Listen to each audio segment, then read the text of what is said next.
Bayan, at dahil nga pinag-uusapan natin ang undas, kuha naman tayo ng update at kung nangyayari dito sa Loyola Memorial Park sa Marikina City, isa sa mga malalakihan ng mga sementeryo.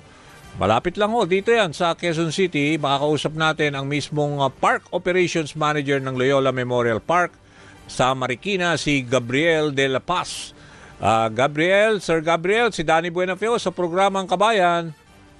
Hi sir, good morning po Sir Danny. Magandang umaga po at sa ating mga giliw na tagapakinig. Magandang umaga, sir.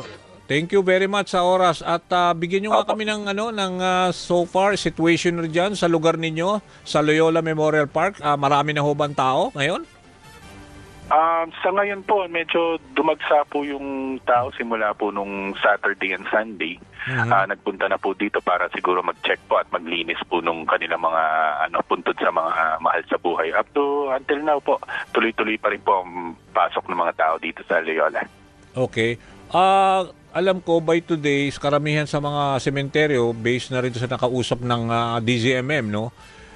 Starting today or tomorrow, bawal na makapasok din ang mga kotse sa loob ng sementeryo. Will that be the same case dyan sa Loyola Memorial Park sa Marikina? Hindi po. Dito po sa Loyola Marikina, allowed po ang vehicle sa loob. Sa loob. Kahit na hanggang sa linggo, you mean? Yes po. Up to November 2 and 3. Hindi naman po natin binabawal yung mga vehicles po. Pero may ibang sementeryo kasi parang by starting today, binawal na rin yung mga pagpipintura or whatever na mga activities na gano'n. At parang bisita na lang. Wala na ho yung mga, let's say, pag nagpapalibing pa. Ganon din ho ba sa inyo sa Loyola Memorial Park? Yes po. Ini-stop na po natin yung mga interment services natin yesterday. And then yung mga minor refurbishing natin tsaka yung mga minor repainting na lang po ang inaalaw. Yes. And ano ho ba, para lang doon sa kapatiran at saka yung mga nakikinig sa atin na syempre yung patay nila dyan sa Loyola Memorial Park, ano ba ang mga pinagbabawal natin, Gabriel? Sir, of course, bawal po dito yung yung pagpasok niyo po, yung may dala kayong mga nakakalasing na inumin, bawal po magingay at saka yung mga magpasok po ng mga deadly weapons po, yan, bawal na bawal po yan. Okay. Et yung mga alak, bawal, di ba? Opo, yan po, bawal po tayo mag-inuman po dito sa loob ng Loyola. At saka bawal din siguro yung mga videoke, yung may ingay at saka yung baraha, yung mga nagsusugal. Ganun ba? Yung sa baraha po, as long as wala pong involved na na pera, okay lang naman po 'yun. Okay. Inaalaw ba diyan ng Boss Gabriel yung overnight? Yes po, 24 hours po ang pag-celebrate po natin dito ng All Saints Day at All Souls Day natin. Okay. So meron na ba kayong datos as to how many na ang bumisita sa mga patay at saka mga gaano ka dami ho bang ini-expect ninyo, let's say bago pumasok itong weekend? Last year po kasi nakapagtala tayo about mga 170 to 200,000 na nagpunta po dito from October 31 to November 2.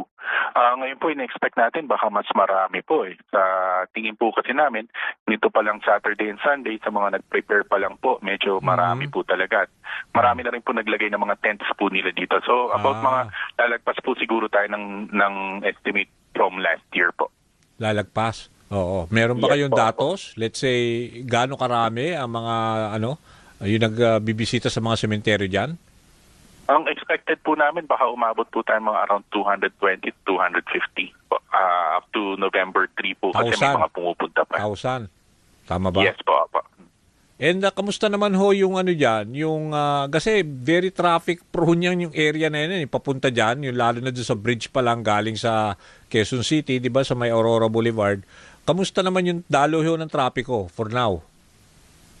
Sa ngayon po, maluwag pa naman po.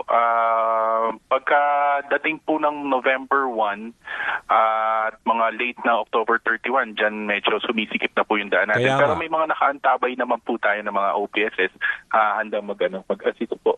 One-way traffic na po kasi tayo pagdating ng October 31. May one-way Yung palang i-implement sa October 31. October 31 po, ng 6 in the morning, 6 a.m. pa lang po. Nung mga nakaraan po kasing undas, 12 noon po na October 31 yan ipinatutupad. Ngayon po, 6 in the morning pa lang po, naka one-way na po tayo. Alright. Pero ibig sabihin, yung iba rin kasi mga sementeryo, dapat nire-restrict lang nila mga pasok na sasakyan at saka yung mga tao na mga pedestrian, di ba?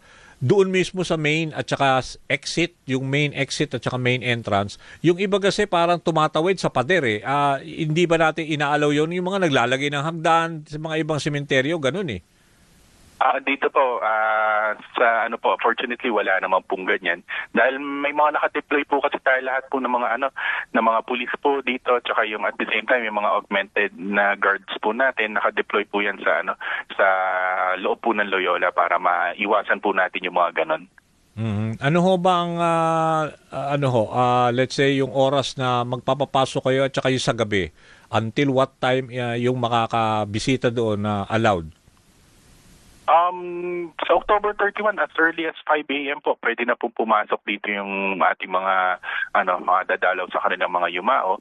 Pero yun nga po, pagdating na alas 6 na umaga, one-way traffic na po. Manggagaling po lahat ng sasakyan, ang maalaw na makababa po is yung from Quezon City, papunta po ng Loyola.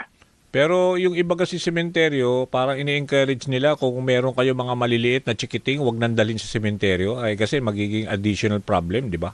Oo. Opo, dahil sa experience po natin, palagi po November 1, lagi pong umuulan. Medyo mahihirapan rin po ating mga kababayan kung may mga dala silang mga maliliit na bata. Lalo na pagka bumuhos po yung ulan dahil nasa open field po tayo.